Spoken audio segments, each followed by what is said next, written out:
Salam jumpa sahabat M2TV, media informasi, sarana edukasi dan saluran diskusi yang akan selalu mengupas data menjadi fakta, menyajikan info dan berita-berita terpercaya, biar sahabat M2TV menjadi tahu dari yang belum pernah tahu. Dan kali ini kami akan mengulas tentang Denny Indrayana tersangka. Mabes Polri akan segera panggil Denny.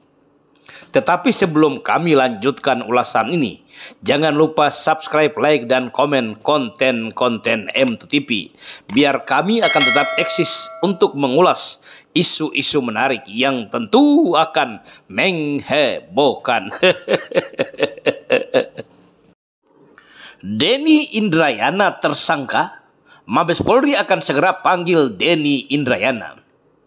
Kutipan Detik News, Kepala Badan Reserse Kriminal Mabes Polri Komjen Agus Andrianto dalam menanggapi pendapat mantan Wamenkum Denny Indrayana yang menyinggung soal pembungkaman karena dilaporkan ke Mabes Polri, buntut rumor bocor putusan Mahkamah Konstitusi dan adanya masyarakat yang melaporkan Denny Indrayana dalam dugaan perbuatan tindak pidana menyebar informasi bohong, ujaran kebencian, dan membocorkan rahasia negara. Komjen Agus Andrianto dengan tegas mengatakan tidak ada pembungkaman kebebasan berbicara di Indonesia. Menurut Komjen Agus Andrianto, saya rasa di Indonesia ini kebebasan berbicara tidak pernah ada yang membungkamnya.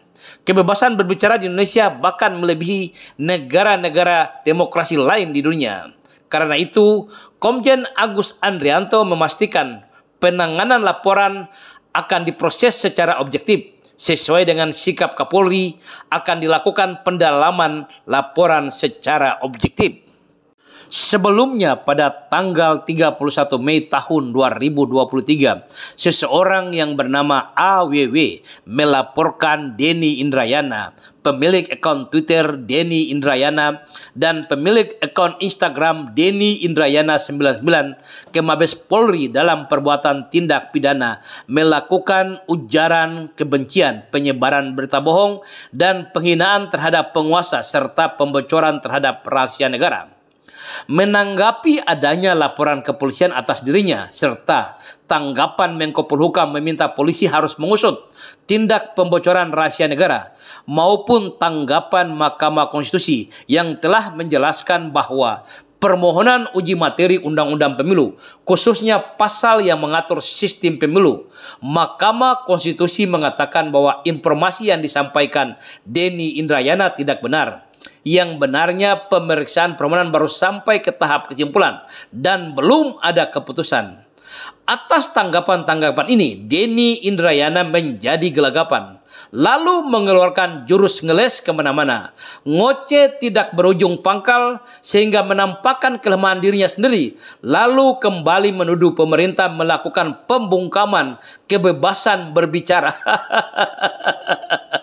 Kamu yang melakukan, kamu juga harus bertanggung jawab, Mas.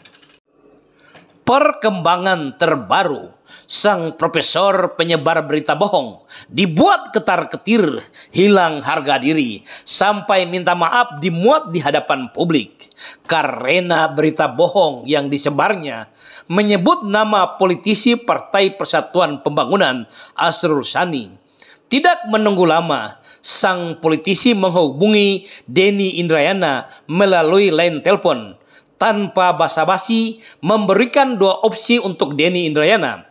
Akan dilanjutkan perbuatan penyebaran berita bohong Denny Indrayana melalui jalur hukum ke Mabes Polri, atau Denny Indrayana harus minta maaf secara terbuka.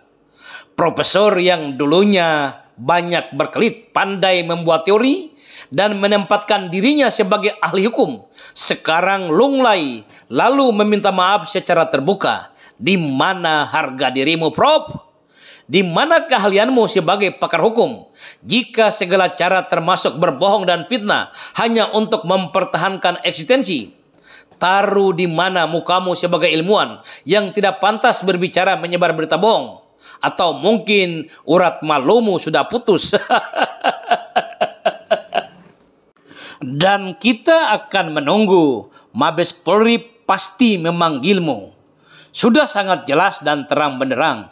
Ketua Mahkamah Konstitusi menjelaskan terhadap permohonan uji materi pasal sistem pemilu belum ada putusan, baru sampai tahap kesimpulan. Ini artinya informasi yang disampaikan seorang Denny Indrayana adalah berita bohong.